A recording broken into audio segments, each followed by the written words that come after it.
Welcome to Oak Hollow Garage.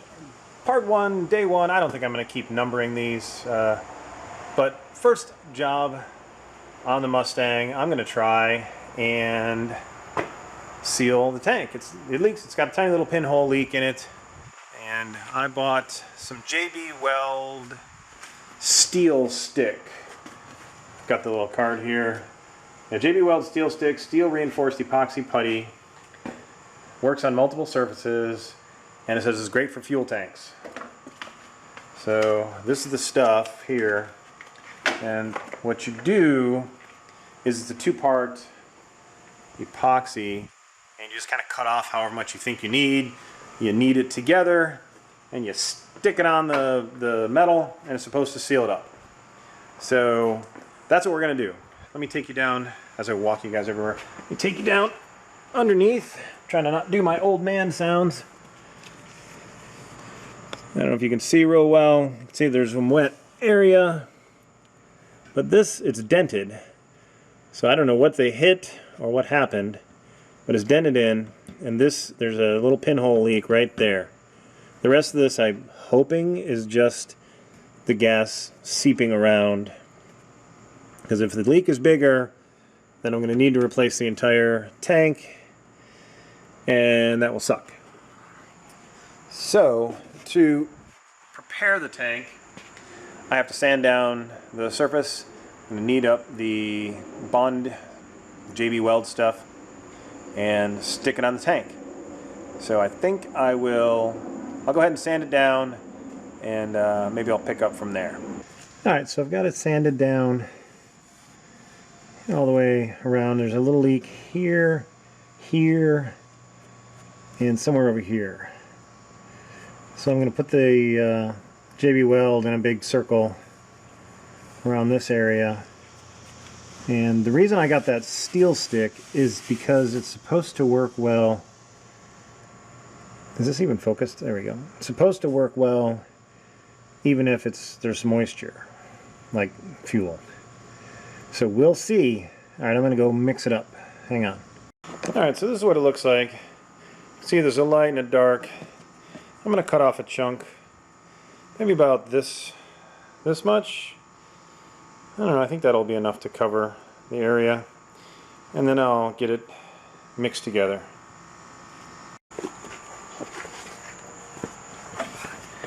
Alright, well,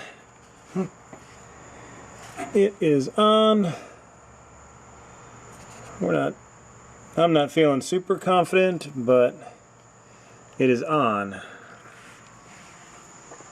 The product is really sticky. I had my rubber latex gloves on, and it kind of wanted to stick to my gloves more than the metal on the gas tank.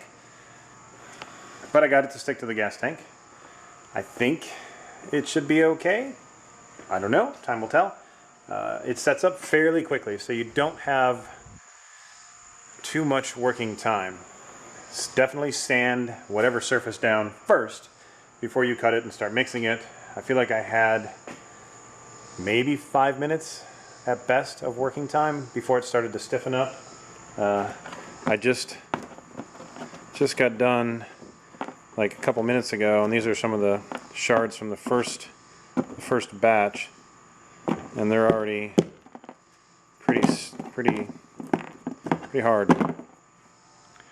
So it definitely hardens up fairly quickly, and which is good, I suppose. It sealed to the tank. It started to seem like it was getting a little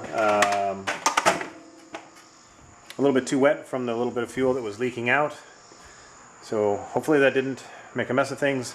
He said the reviews that I read said that the SteelStik is good if it's not a completely dry environment. It's a little bit wet. We'll see. The fuel is a different animal altogether than water and whatever other wet elements there are in this world. So there we have it.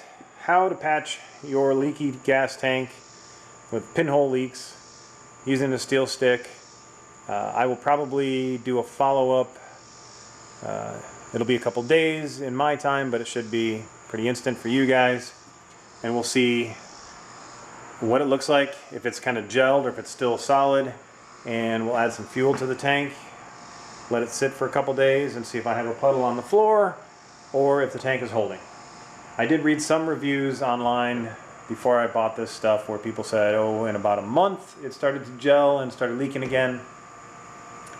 But I believe these people were patching like dime and nickel and quarter-sized holes with this stuff. I'm just patching pinholes. Maybe I'll have better luck. Maybe it'll take a year before it starts to leak again. I don't know. So there you have it. Thanks for tuning in. I know I get a little bit wordy sometimes, so try not to, drag forward because you might miss something super important. No, you're not going to miss anything. Feel free to drag forward to the end. Anyway, thanks for stopping in on the Mustang build. Hopefully I'll be fairly frequent with these updates and these videos. I am making no promises because this is a hobby. I have a life. But, well, anyway, there it is. You guys know how it is. So, okay, well, we're at 2 days after I applied the tank repair J-B Weld stuff. I have not looked underneath to see what we've got going on. It's nice and hard. I do not have any fuel in the tank yet. I might put in a little bit in just a minute, but this seems to be pretty rock hard. Seems to be stuck to the tank pretty well. I'm not going to chisel it or anything, but alright, so on to the next test. We'll add some fuel and see what happens. Okay, well, it's been half a second for you guys, but it's been about 2 weeks for me. So I went ahead and put this J-B Weld SteelStik, whatever the heck it is, stuff on the fuel tank to patch it. So I sanded down the tank, got it down to bare metal, and then mixed this together. I don't think I mentioned earlier in the video, but when you mix this stuff together, it kind of smells like dead fish. It's not a pleasant smell, but it's not horrible. It's really sticky, which is good because it needs to stick to the metal, but it also stuck to my gloves and it was a little bit troublesome to put on. But it went on and it's dried, cured up pretty well. It feels about as solid as the actual gas tank. And I went ahead, like I said, I left the tank empty for about a week and a half or 2 weeks. Just 2 days ago, I think, I poured about a half a gallon of gas into the tank, which should be enough for it to have started to leak if the seal didn't take, and it appears to be holding. So I'm going to go ahead and give this SteelStik a thumbs up if you need to patch your gas tank with small pinholes in it. Anything bigger, I can't say. I did read some reports that after a month or two, some people who used this, it started to soften up again and then the tank started to leak. But they had mentioned that they had, like dime or nickel size holes in their tank that they were trying to fill, where I just had a couple of pinholes. So maybe smaller holes, this stuff works well, bigger holes, not so much. Anyway, just wanted to give you guys an update on the Mach 1. I haven't really done any more work on it. I've bought a couple of things for the car. I've got some disc brakes, got a power booster, new master cylinder, and disc brakes to upgrade the front from drum brakes to disc. And I still have to get, so I bought some gaskets for the intake manifold, and I'm going to take that off, clean it up. We got to clean up the carburetor some. This battery is shot, so I'll put in a new battery. This is not good at all. So I bought some new battery cables. Bought a new throttle cable, a couple other things.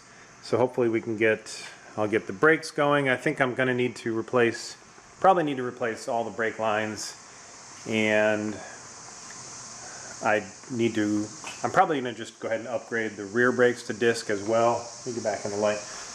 I'll upgrade the rear brakes to disc as well, get that all sorted so we have brakes, get the car running, and just see how she goes. Just take her up and down the side road over here where the cops don't run.